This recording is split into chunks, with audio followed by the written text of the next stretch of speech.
पश्चिम बंगाल में वक्फ कानून के खिलाफ भड़की हिंसा में अब तक 3 लोगों की मौत हो गई है।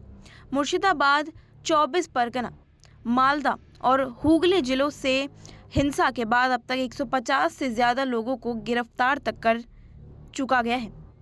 मुर्शिदाबाद हिंसा पर एआईएमआईएम के चीफ असाउद्दीन ओवैसी की प्रतिक्रिया सामने आई है।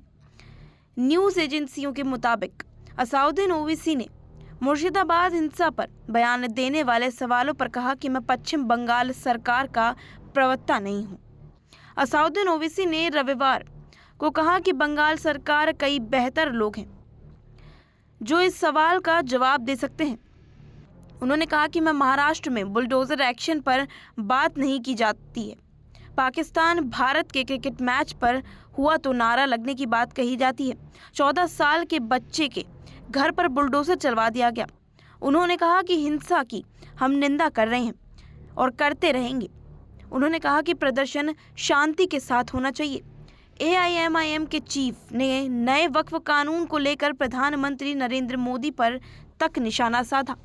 उन्होंने कहा कि हम पीएम मोदी से अपील करते हैं कि इस वक्फ कानून पर फिर से गौर कीजिए। उन्होंने कहा कि पीएम एक ऐसा कानून बना रहे हैं जो संविधान के खिलाफ है। उन्होंने कहा कि पीएम अपनी विचारधारा को देश पर थोप रहे हैं।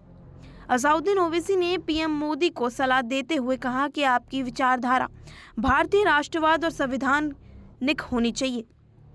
उन्होंने सवाल खड़ा करते हुए कहा कि जो चीफ हिंदुओं और सिखों के अच्छी है उसे मुसलमानों के लिए खराब कैसे कहा जा सकता है। पश्चिम बंगाल में वक्फ कानून के खिलाफ भड़की हिंसा के बाद बीजेपी लगातार मुख्यमंत्री ममता बनर्जी को निशाने पर ले रही है। बीजेपी नेता शुवेंदु अधिकारी ने कलकत्ता हाईकोर्ट में याचिका दायर कर हिंसाग्रस्त इलाकों में केंद्रीय बलों की तैनाती किए जाने की मांग तक की थी। इस याचिका पर हाईकोर्ट ने केंद्रीय बलों को तैनाती की मंजूरी तक दे दी है। केंद्र सरकार की ओर से पश्चिम बंगाल में पैरामिलिट्री फोर्स की 5 कंपनियों को हिंसाग्रस्त इलाके में तैनात तक कर दिया गया है, जिसमें 300 जवान पहले से ही वहां तैनात हैं। मुर्शिदाबाद हिंसा के बाद ममता बनर्जी ने सभी धर्म के लोगों को शांति बनाए रखने की तक अपील की है।